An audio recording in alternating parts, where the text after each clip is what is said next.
Well, hello everyone. Thanks for watching. This is day number 5, the last day of ATD. This is my recap, telling you what happened during this last day, share some things that I've learned. All in all, just a really good trip. I've been to New Orleans before, had a so-so time. I came away with a different feeling this time. So, this is a place that I think I will come back to just to really see the sights. And, feeling good about it. But I'm whipped. A lot of walking, and just tired. Lots of information, taking all that stuff in, and it's time to go home. So, fortunately, I got a train trip. Jumping on the train tomorrow, and 36 hours later, back in Providence, Rhode Island, and just time to recover, right? Time to take care of all that administrative stuff, right? All those blog posts that I'm working on and trip reports and get all that stuff done. So I got a busy weekend, but looking forward to it. But anyways, good day. Started with an 8 o'clock session, creating training that makes a real impact by Matt Jertson. And he started off his presentation with a number, 8%, and asked us what that number meant. And basically, this was from a report a couple years ago that 8% of CEOs see the business impact of training. Right? And for him, he was a flight trainer in the Air Force. And knowing the Air Force is very big on training, and they want impact all the time because lives depend on it.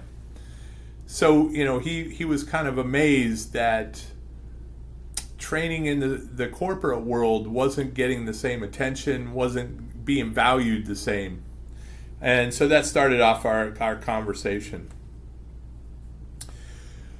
A lot of folks, they think training is a waste of time, and that, it takes into time, it's a waste, it's not relevant, it's too long.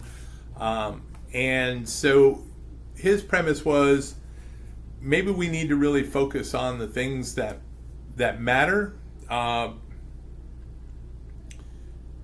that's what the brain does, right? So the brain does 3 things really, really well, but you have to know what how it's doing it, what it's doing, and build your training around that. So one is encoding, right? Is getting that information in. And once it gets the information in, it then puts it into storage, and it holds it into storage, and then you retrieve that information later when you need it. Okay? It sounds simple, but there's a lot more to it. We are bombarded with information all the time, all kinds of stuff, and our brain does a great job of filtering out noise, and really only focuses on the things that are important to us.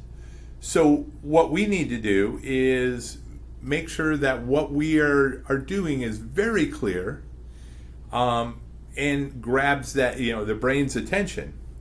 He recommended that we check out Mr. Beast YouTube videos because this guy is crushing it. So one of the tips he gave was to, or what Mr. Beast does is create a title and a thumbnail before they even create their training, before they even create their video. Now, they spend a lot of money on their videos, but, getting the right title that grabs the attention, in that thumbnail video.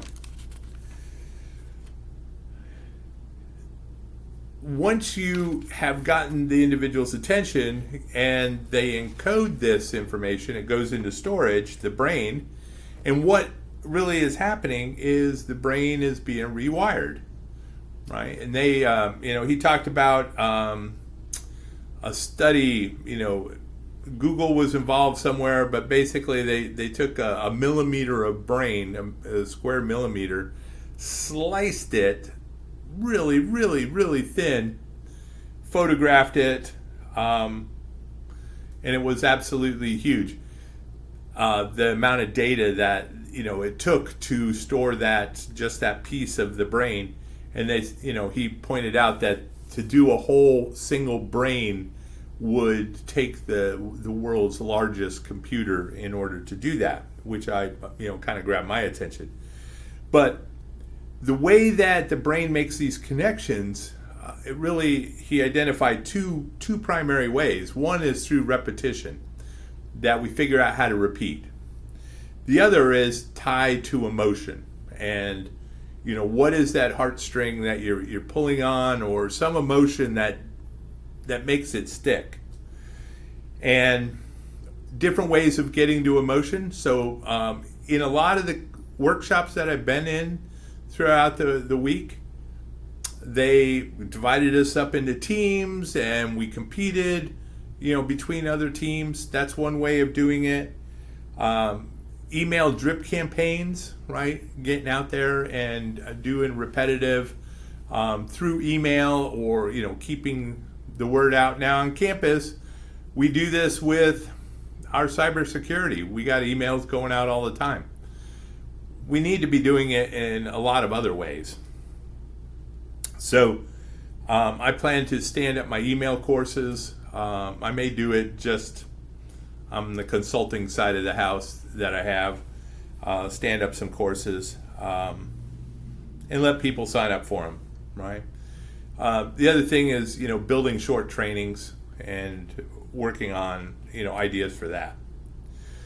The last piece is retrieval, getting that back out, right? So you need to have like cues or triggering points. And he went back to Atomic Habits, which is a wonderful book.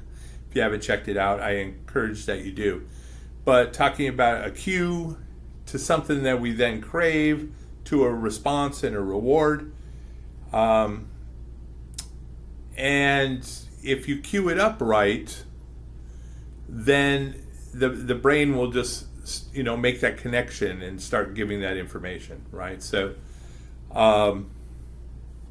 ways to facilitate that, is doing the training in the right timing, right? So you don't want to give training, 6 months ahead of when you're going to use it, but doing it at the right time so you can retrieve that information at the right time, but also using, the same language that, your customers have. So that idea of just-in-time training.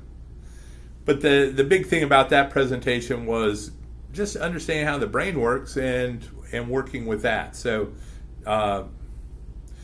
there was one thing that came out of this that I thought was pretty cool, and they wanted, a member of the audience wanted to know about how to improve like role-playing games or role-playing activities.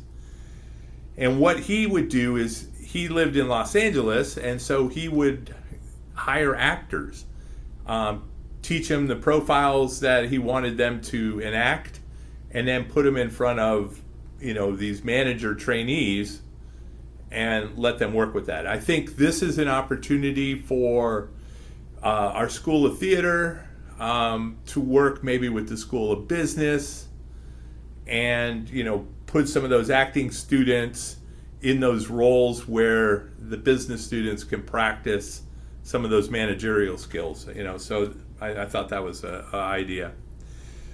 The next session I went to was a guided workshop on how to launch a capability academy. So it took, figuring out what a capability academy was, took a little bit of time. But they went through kind of the model of how training was, that we, back in 1998, e-learning, blended learning, that was the big things going on. Then into 2005, talent management, and went to digital learning in 2010, and then learning in the flow of work, 2018, and now we're looking at Capabilities Academy. So the way that this is basically Bose Allen Hamilton, that company, the way that I was seeing how this Capabilities Academy is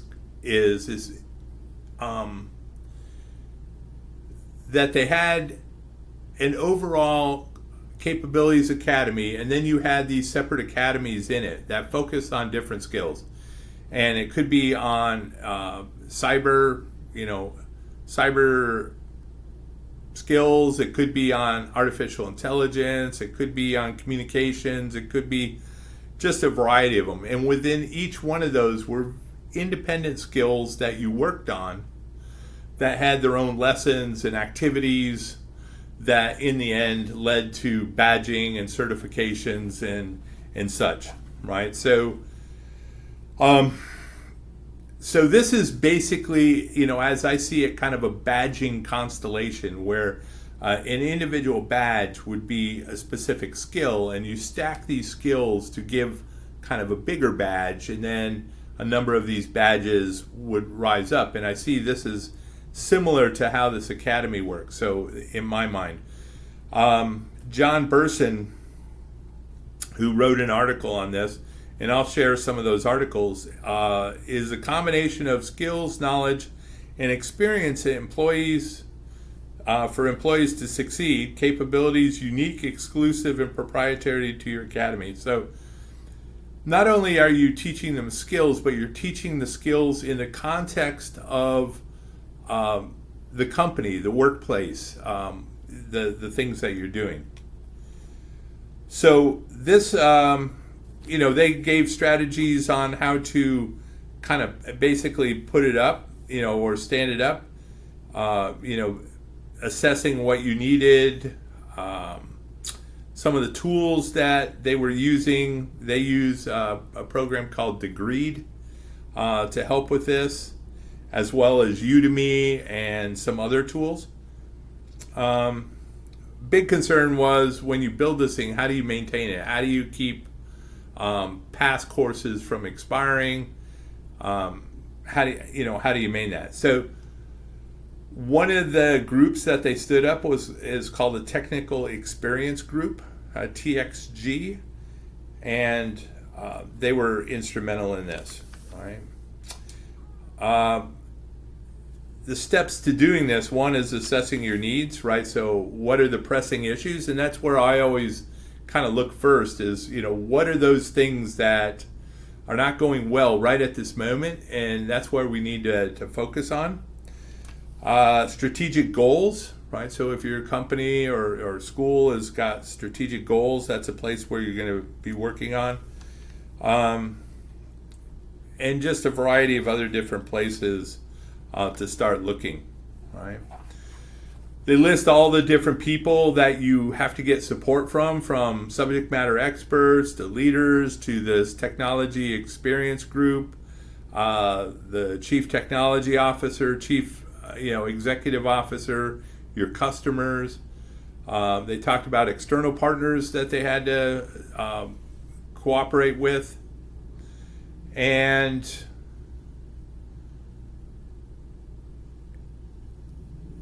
how basically kind of putting this together, right? So they talked about a variety of their technology stacks. So they have one for social, the learning platforms, communication hubs, the communities of practice, different portals for their partners, for their capability portal. They wanted to create just kind of a one-stop shop where you went to this and you were able to kind of go from there.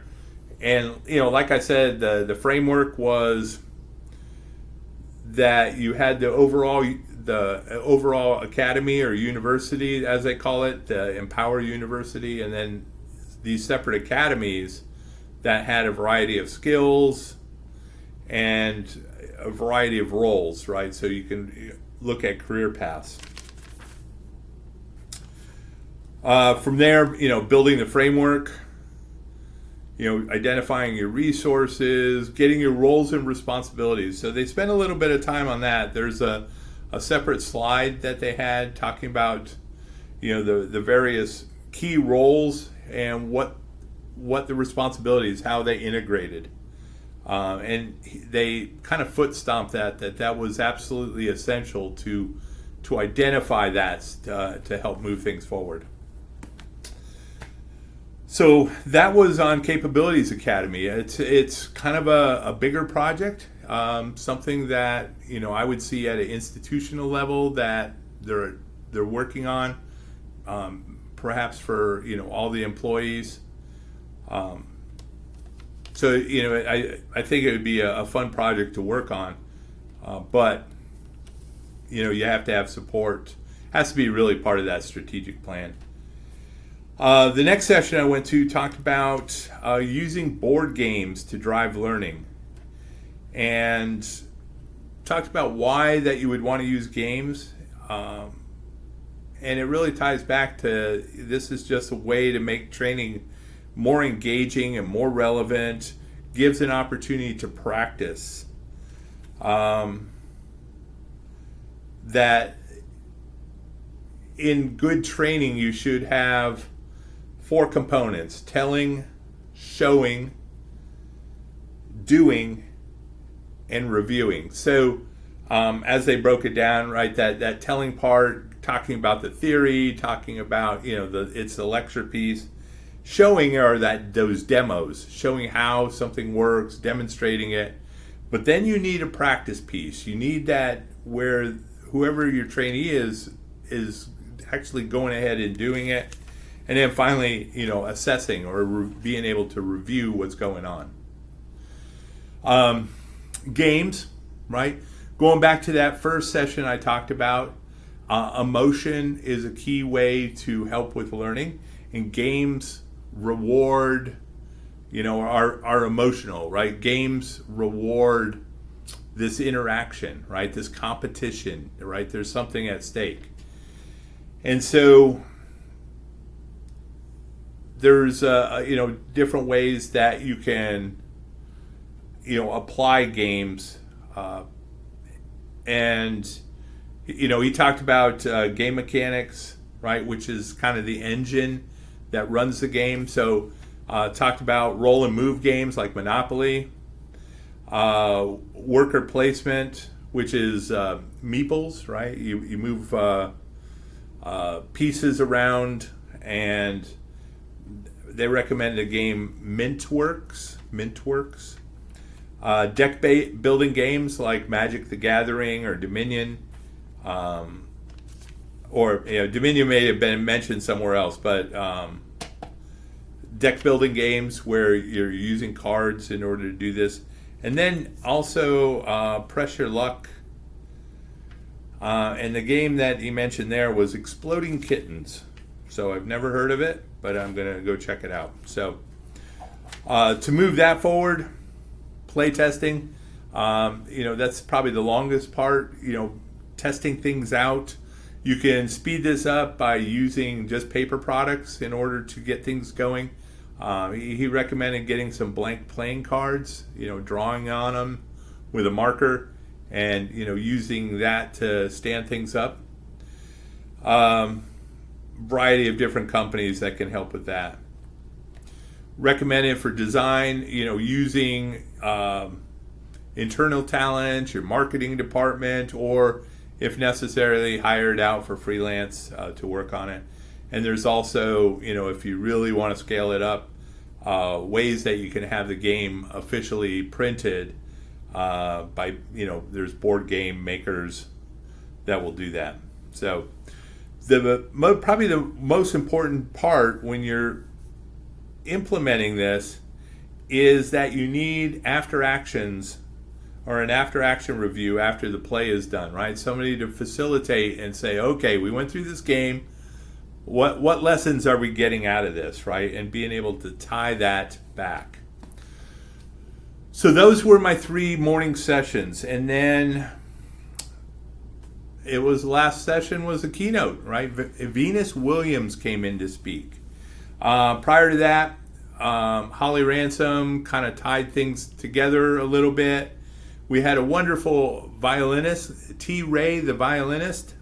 He was pretty amazing. And Robert X. Fogarty came back and showed off some of the photos that he had taken during the conference. I guess 1,500 people had their brain tattoos taken pictures of. And so I'm eager to see those. He had 3 people come up and tell their stories, and what generated their particular brain tattoo, and really just absolutely it was pretty cool, pretty powerful. Then we had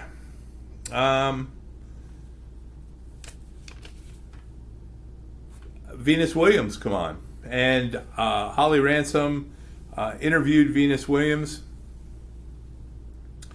and they talked about all kinds of things that played into making her a tennis great, and what sustained her and those things.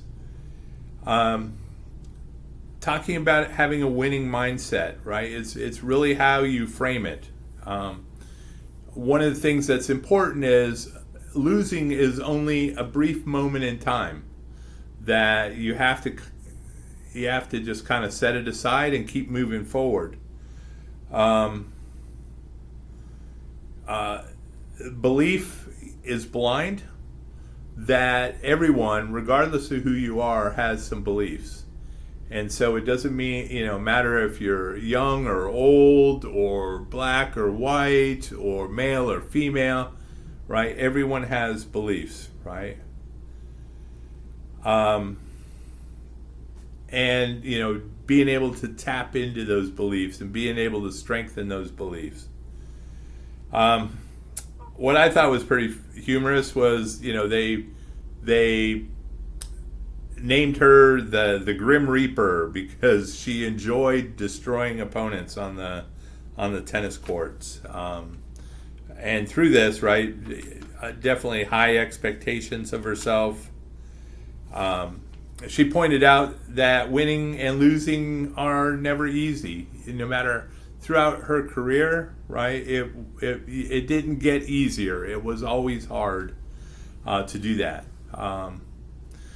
But because she was afraid that if losing became comfortable, then she would lose more, and so she definitely resisted losing, right?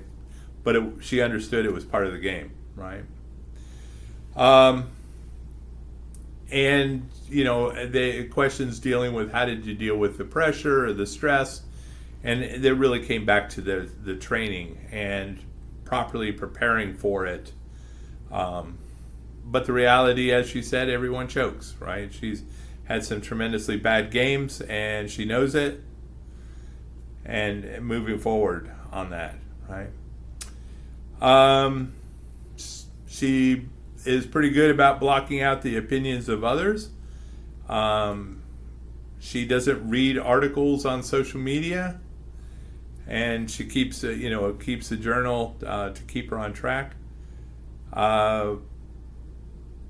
One of the things that she learned from her sister Serena is Serena kind of has more heart for the game, and that willpower to press through. So her sister told her once is, if you show up, why not compete, right? And so,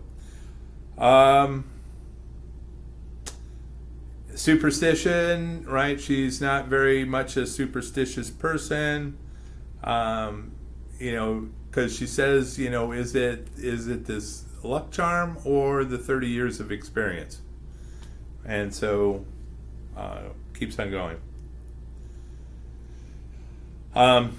She's okay with failing, right? Not to lose, she's okay with it. But the things that she regrets is when she does not do everything possible to win. So, if she's done everything she could to win and still loses, she's good with it. But if she has regrets if she doesn't do that. Talked about recovery, right? That's a kind of overall theme for this year's ATD conference, and so she talked about what she had as an athlete had to do, and those things are programmed in her calendar that she needs to do.